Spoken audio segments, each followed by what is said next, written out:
as the pressure ramps up to near enough boiling point in the Premier League. Is Cooper gonna stick or twist with his tactics?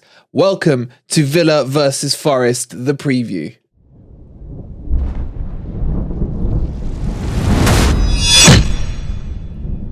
Good morning, good evening, or good night, wherever in the world you are, whatever time of day you're watching this. Hope you're having a fantastic day. And welcome to your preview for Aston Villa against Nottingham Forest. And since we last played them, they have moved from vanilla to a full Metropolitan, to a full chocolate chip, to a full Ben & Jerry's cookie dough. They are one hell of a team right now. A complete night and day of the team we faced at the City Ground all those months ago. And I'll tell you now, this is not going to be easy. They are the third informed team in the league since they took on the manager Emery, who for the record is a fantastic manager. They have won 9 games since he went in charge. Only 2 teams have outdone them, and that's Man City and Arsenal. This is the mountain that Forest face tomorrow. Let's get into it, guys. We're going to look at the predicted Forest team. What is Cooper going to do? We'll have a look at the Villa team, and we'll go through all the tactics where the game can be won or lost. Don't forget, please, to hit that like button. Subscribe to the channel if you're new. And if you want to become a member, it is only 99p. Thank you all for the support. We are like less than 100 away from the big 10k. Once we hit that 10k, we're going to have a 10k party. So hopefully that will be sooner rather than later. And don't forget, tonight we'll have a preview stream with the boys from Grumpy Old Reds. All right, enough crap. Let's get on and talk business. As I mentioned yesterday, the pressure cooker is getting hotter and hotter. And I personally feel Steve Cooper is almost on a rolling contract right now because of the words Marinakis has said. And I think behind the scenes, they are definitely looking at the shortlist for firefighters who may step in to Cooper's position. But Marinakis asked us to support the team, and that's exactly what we're going to do this weekend. So the whole Cooper in, Cooper out, the whole debate over everything else gets put on hold until 5 p.m. on Saturday, where we focus solely on supporting the team and making sure we can do whatever we can to get them over the line. But over the line is going to be tough. What is a good result out of this? You have to ask yourself. Most people would probably say take a draw against one of the most informed teams right now. You take it and you run. But is a point going to be enough for us? It has to be. At a bare minimum, a point has to be taken out of this game. Because if we lose this game, we are guaranteed to be in the relegation zone come 5 p.m. Because Leicester are playing boring mouth. And someone is going to take points, or both of them are going to take points. And that would be enough to push Forest into the relegation zone if we lose to Villa. So this has to almost be a must not lose game, because once you drop in, god damn it, it's going to be hard to get out. And I am terrified of this game. Look, you may have heard me scream and shout my head off in the Premier League preview predictor yesterday. And I don't apologize for it, because it is stressful, man, right now. We know that we need 3 wins. We know we've had 6 wins all season, and we've got to get 50% of our wins over these next 9 games to give ourselves a shout and a chance of survival. And you look at the fixtures, and it literally makes you crap your pants. So let's see what we can do with this Villa team. Let's have a look at what I think Cooper is going to do with the team. Let's have a look. So the real question is he going to stick or twist? Is he going to go and stay with what he knows best, which is negative tactics? Or is he going to attempt to take the handbrake off and really try and push forward on the front foot and maybe even catch Villa by surprise? I think the answer to that is no chance. This is going to be low block football FC. He's going to be too scared with Villa's form. And I don't mean that in a bad way, but because it is scary looking at that form. He's not going to be able to risk it. He's going to go low block and maybe try and pinch one on the counter attack. Now, this is risky in itself, because if this backfires, Marinakis is going to look at this and think the players haven't improved, the performance hasn't improved, the results haven't improved. It could spell the end, but he's going to have to do it. And my worry is we're going to see the scenario again where we get the kitchen sink thrown in the second half, where if we are, God forbid, in a losing position, Cooper's there just throwing subs on. Whoever's attacking, whoever's got a pair of legs is going onto that onto that pitch. But anyway, before we get into that, let me show you the team that I think we might go with. Now, some of this is what I would do. Some of it is what I think will happen. Look, the back four, Lodi has to come back in. I don't know why he didn't start in the last game. Again, Tuffler I didn't think was too bad. He did get overrun a bit in the Leeds game. Both of them did. But Nico Williams in particular did. To the extent where I would put Tuffalo at right back ahead of Nico Williams. I hate having an inverted fullback in my team. I hate it. I don't know why. I don't think there's anything to suggest it can't be done. But for me, one of the only places I like a right footer is at right back and a left footer at left back. Maybe it's my OCD on that. But I am prepared to overlook my OCD for Nico Williams not to play. I don't think he knows where he needs to be on the pitch. He dives into the ball too much. He's always in that hunched position, always diving in, not physical enough as well, can get shaken off the ball quite easily. I think there's a player in him, but not yet. I think he needs another year or two of development. So I would go with Tuffalo. Obviously, this is assuming Aurier's not fit. If Aurier's fit, bang, he goes straight in. And then you go with the two bricks. Look, whatever you think about how the team's played, about how the performances have been, I don't think many people will argue with this pairing of Felipe and Niakate being rock solid. Even though they've conceded, I mean, at the end of the day, you put two players under pressure for 90 minutes, even the best of the best will crack. But you can tell the quality of their defending. You can tell the quality of the physicality and how they look and command. And Felipe, for me, is even leaps and bounds above Niakate, who I think has been brilliant, apart from that dumbass handball he did the other week. So I think the foundation of those centre-backs will be fine. I'm still waiting for that back four to start where we've got Aurier, the two legends, and then Lodi. And then obviously Henderson is on his way back. Steve Cooper confirmed he should be back in training next week. But that doesn't really matter because we've got Varchester United next week. He'll be tied against them, so he can't play. So the nearest time we can see Henderson will be at Liverpool. But either way, look, Navas made a mistake in the last game. But you'd still trust him over Hennessy, wouldn't you, in goal?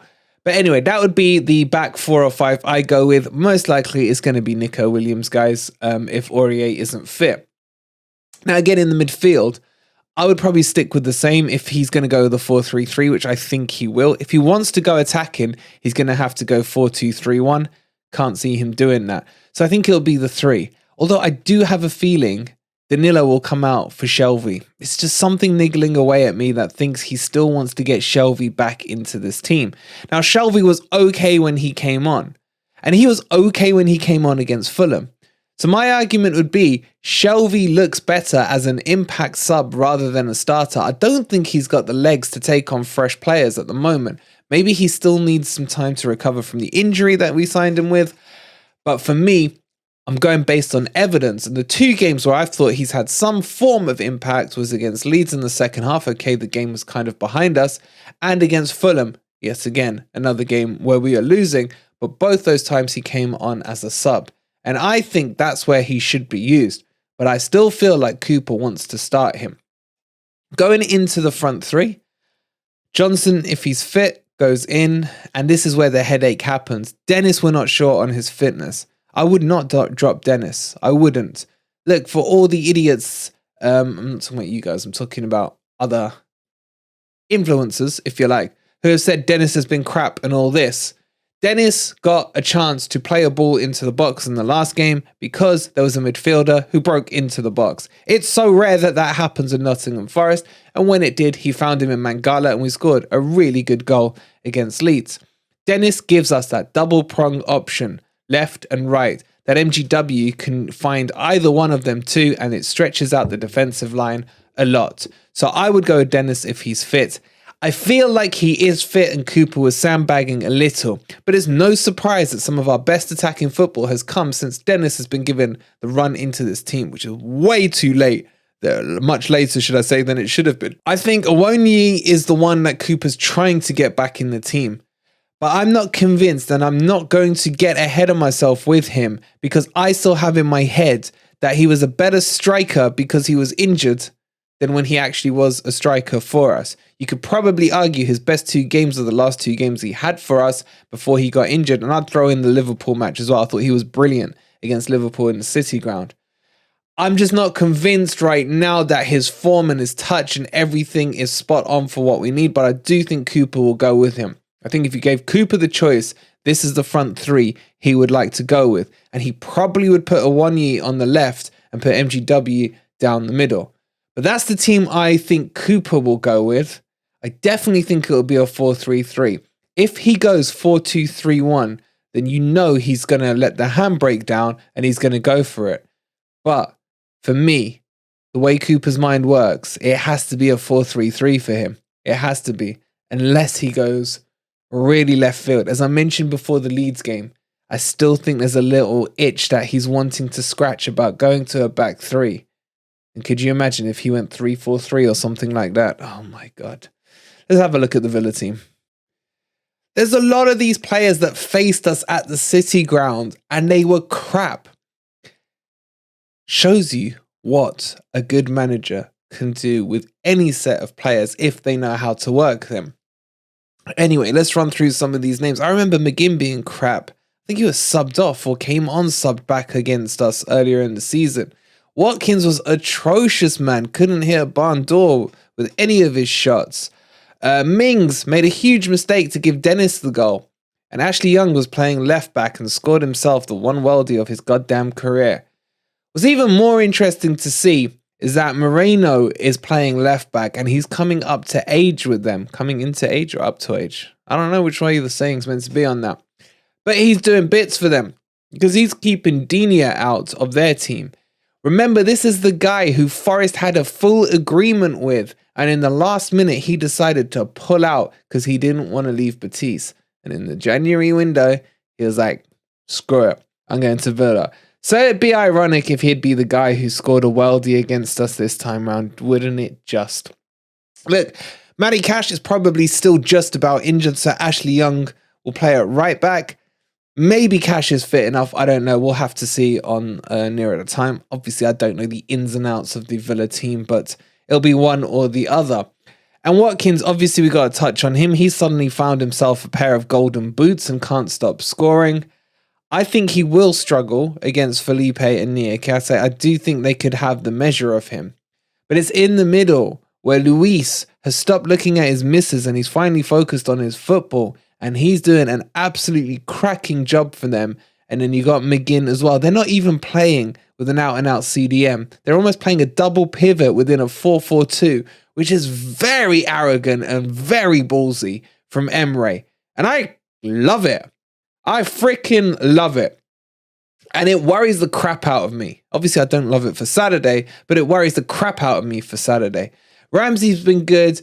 Buendia, who's actually, I've always had him more as a 10. He's been playing out wide and doing a great job. Overall, Emery's got them absolutely firing, and whatever changes he makes, it seems to work.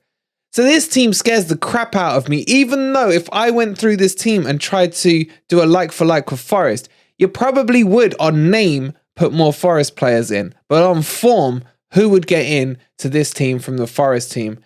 Maybe you'd say the centre-backs and the goalkeeper, but Konsa and Mings have been doing brilliantly, so it's a tight one. It's a tight one. But yeah, that's the Villa team. That's probably how they're going to line up. The thing is with the Villa team, you know that if you can predict it yourself as an opposition fan, and you're not going to be far off, then they're doing well, because a consistent team is a winning team, and that's the problem we've got facing us this Saturday. Look, it's really important that we become positive for this game while the game's on. Before the game, after the game, we can say what we need to say. But you got to be realistic as well, man. This is not a game that Forest will be going into favourites for, man. If you think Forest are going to win, put yourself a bet on. You'll probably make yourself a good few bob on this one. Realistically, Forest should lose this. And I'm just being straight with you guys and I'm being honest. There's no scenario in a normal scenario where Forest win this. And I am so confident that we're going to lose this. And because I've been so crap at predicting results, here's where my head starts to screw me over and I think, because I'm so confident that Forest are not going to win this, does it actually mean Forest are going to do a Forest and go and win it? I don't know. I don't know. I don't want to predict a loss, but even saying a draw is a stretch on this one because of how hot Villa are. But then you have to say to yourself, all good runs come to an end. For God's sake, we saw Boring Mouth beating what are they called? Liverpool. And we saw them pushing Arsenal at the Emirates to the 95th minute. Things change. Things change. Maybe this is the one. I'm trying to find something to hold on to going into Saturday to make me feel like we have a chance in this game. Because we damn well are running out of games and we need some points. I'll bite your hand off right now for a point. But I don't even know if a point's good enough to keep Cooper in his job. Because we still, with a point, may be in that bottom three, depending on what happens around us. I'm going to predict a draw. That's what my heart is saying. But my head's saying 3-0 Villa, guys. I'll be straight with you. I just think they're firing on all cylinders now. And I really don't want to end this video on a negative. So I will say, what I don't know. I don't know. Just strap in. It's going to be a tough one. We have a stream tonight.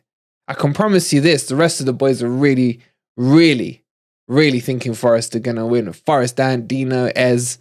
Maybe I'm putting words in their mouth. I don't know. We'll find out tonight when we kick off on the stream.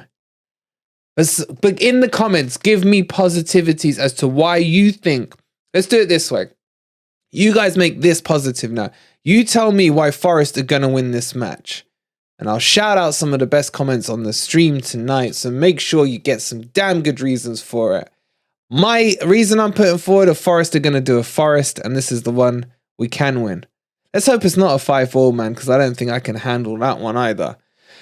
Before you leave, don't forget to hit the like button. I hope that video has helped you. I'm sorry I can't be more positive or delusional about the result. But I've seen Villa play recently, man. And they're good. And they're good. But Forest are still the 2 times European champions and Villa aren't. They've only got one. Maybe I don't know. We'll see you on the stream tonight. Come on, you Reds.